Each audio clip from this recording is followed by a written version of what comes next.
off up at the top. We are going to start off with the Green Bay Packers. Packers fans, NFL fans, we are excited about Micah Parsons going to the Green Bay Packers. He's going to go make it to the Super Bowl. Hold it, throw it down, baby. We got to pump those brakes on the Super Bowl hype train just for a second. We got to reel it back, Green Bay Packers fans. We need to understand that Micah Parsons may have just fleeced the entire NFL.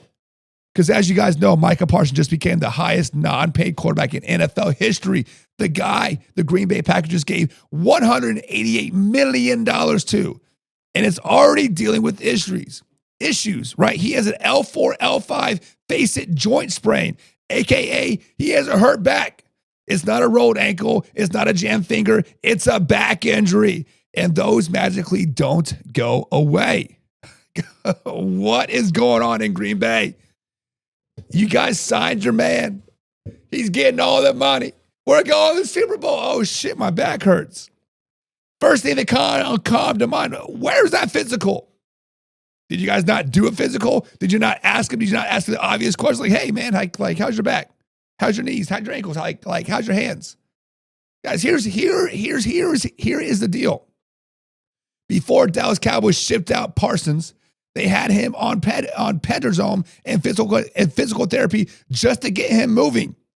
Now in Green Bay, the Packers might need to hit him with some injection this week to get him on the field for Sunday's opener against the Detroit Lions. Think about that. 8 days after the trade, and they might have to shoot him up to play. What is going on? At Monday's practice, guys, Micah Parsons was limited. He got in a couple reps and said he'll ramp it up Wednesday and Thursday, but still, the dude's clearly not 100%. And this isn't some random death piece we're talking about. This is the guy they expect to be the difference maker, the generational pass rusher, the missing piece of turn Green Bay Packers defense into a championship unit. And look, the energy is real. Rasheed Walker, Micah Parsons' old Penn State teammate, basically declared the Packers Super Bowl champions on social media the second the trade went down. Rashad Gray is fired up, saying that this is going to be the most scariest, that this will be scary for all offenses. Nate Hobbs is out there calling Micah Parsons a generational talent. That's all great until you realize those words mean nothing if Micah Parsons can't back it up or hold it for 17 games plus playoffs. Guys, face it. The face-it joints or sprains aren't something that you just tape up and you go play.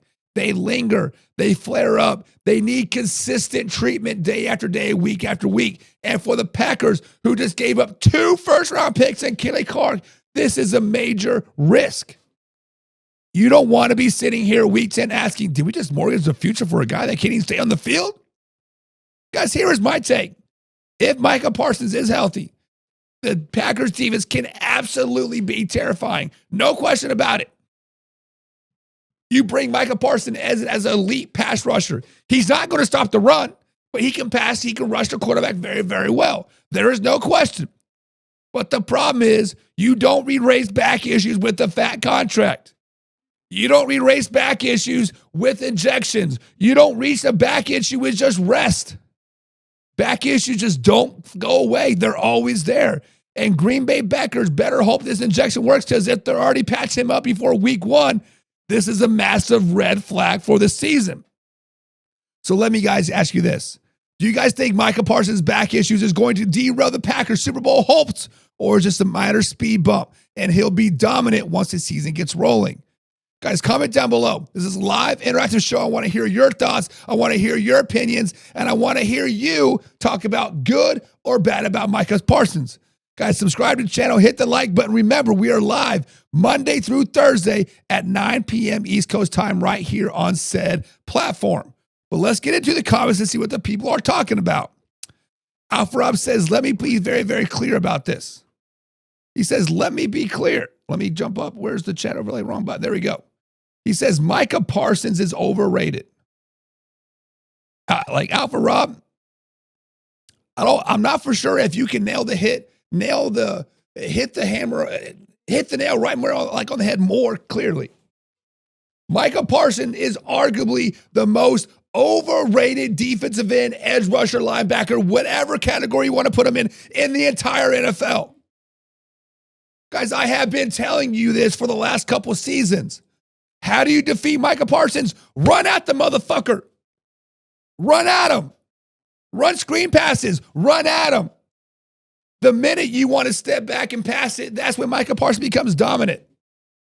You fight fire with fire. Detroit Lions, use your Sonic and Knuckles, run at Micah Parsons. Minnesota Vikings, take Aaron Jones, run at Micah Parsons. Chicago Bears, take DeAndre Swift or whoever the hell you got back there now, run right at him. That's how you beat Micah Parsons. Run at him. He's soft. He don't want the contact. You don't want the contact. And Alfred Rob says, look, Jerry Jones is looking smarter than people think. I think Coach Rowe just started talking again. What are you doing, Coach Rowe? That's what that is weird. Alfred Rob saying, looking like Jerry Jones is smarter than people think. Yes. So clearly the Dallas Cowboys knew about Micah Parsons' injury. Clearly they knew about his injury. So when Dallas Cowboys fans are saying, the Dallas Cowboys offered Micah Parsons a $40 million a year contract for 5 years or for 4 years, I think it was, whatever, right? He says, no, I want this, this, and this. Okay, see ya. You're not healthy. Hell, you may not even play week 1 for us. Get out of town. Jerry Jones just fleeced the entire of the NFL. Micah Parsons just fleeced the Green Bay Packers. Dallas Cowboys are coming, baby. They coming. What up, man? You're sounding like that weekend in Kansas City catching up with you. Oh, man, River. I don't know. Can you guys hear the chat read or not? Let me know. But Old Man River says, what up? You sound like you spent your weekend in Kansas City catching up with you. Now, it's the wife's birthday, allergy season, plus football season. Man, my voice is going to be gone till at least week 5. That's just what it is. That's what it is, bro. That's what it is. Packers wasn't and hashtag 039.